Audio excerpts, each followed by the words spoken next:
ஆனால் big pass அப்படிங்கிறது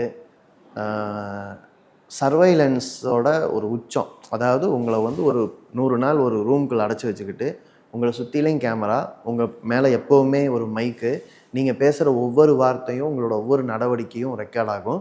இந்த ரெக்கார்ட் ஆகிறதுக்கு நீங்கள் ஒத்துக்கிட்டு நீங்கள் உள்ளே போகிறீங்க.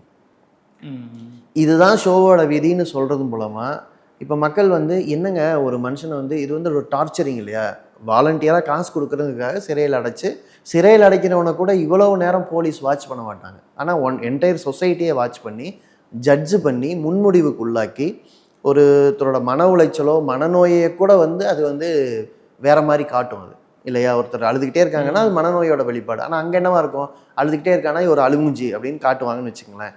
ஸோ இந்த மாதிரி இதுக்கு ஏற்ப உருவாக்குறது இருக்குல்ல, இது வந்து சமுதாயத்தை நீங்கள் வந்து சர்வைலன்ஸுக்கு பழக்கப்படுத்துறது, கண்டினியூஸ் வாட்சிங்க்கு பழக்கப்படுத்துறது, தொடர்ந்து உங்களை பார்த்துக்கிட்டே இருக்கிறது வந்து ஒரு என்டர்டெயின்மெண்ட்டோட ஒரு வடிவம் அப்படின்னு பண்ணுறது வந்து இன்னொன்று வந்து வாழ்க்கையில் ஒரு பகுதி எடுத்து அதை ஒரு பேசு பொருள் ஆக்குறது, அந்த கிசு பண்ணுறதை வந்து ஒரு பேசு பொருள் ஆக்குறது வந்து ஒரு சொஃபிஸ்டிகேஷனாக மாற்றுறது, மரியாதைக்குரிய விஷயமா.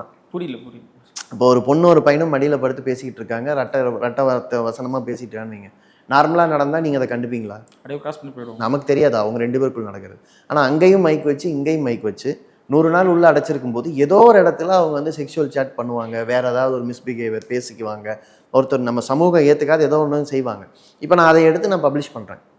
பப்ளிஷ் பண்ணுறது மட்டும் இல்லாமல் அதுக்கு ஒரு நியாயத்தை எழுதி நான் இதை இப்படி பார்க்குறேன், இந்த பொண்ணு எவ்வளோ பேசுகிறத பாருங்கள் உங்களுக்கு புரியுதா அப்படின்னு நான் ஒரு ரீல்ஸ் கிரியேட் பண்ணி போகிறேன், அதில் எனக்கு இம்ப்ரெஷன் கிடைக்குதுன்னா இது மாதிரி நார்மலாக 2 பேர் பேசிட்டு தான் பண்ணுவீங்களா? மாட்டீங்க தானே. அப்போது ஒரு கார்பரேட் கம்பெனி சில 1000 ரூபாயை கையில் கொடுத்துட்டு ஒரு 2 பேரை வந்து ஒரு ரூமில் அடைச்சி வச்சுட்டு அவங்க என்ன வேணாலும் பேசலாம், அதை நான் விற்கலாம் அப்படிங்கிறது இருக்குல்ல, அது அவங்களும் அதை இம்ப்ரெஷனாக பார்க்குறது இருக்குல்ல. இதுக்கு நீங்கள் சொசைட்டியை பழக்கப்படுத்திடுறீங்கல்ல. ஓகே. இப்போ இது எந்த விதத்தில் வந்து மற்ற வியாபாரங்கள்லேருந்து இது வித்தியாசமானது? நீங்கள் மற்றவங்களையெல்லாம் அவமானகரமாக பார்க்குறீங்க, சரி இதை எடுத்து கண்டென்ட் ஆக்கி போடுற நீங்கள் யார்? கேள்வி இருக்குல்ல. ஸோ இது ஏன் நடக்குதுன்னா எல்லாமே கமாடிஃபை ஆகுது. இது வந்து நீங்கள் முதலாளித்துவம்ங்கிறத பேசாமல் இதை பேச முடியாது. எல்லாவற்றையும் சரக்காக மாற்றுறது முதலாளித்துவம்.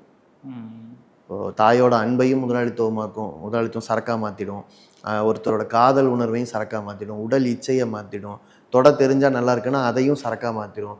எப்படியாவது அதை வச்சு இம்ப்ரெஷன், அதை வச்சு பொருள் விற்பனை, அதில் ஒரு பெரிய மார்க்கெட். இதில் பிக் பாஸ் வந்து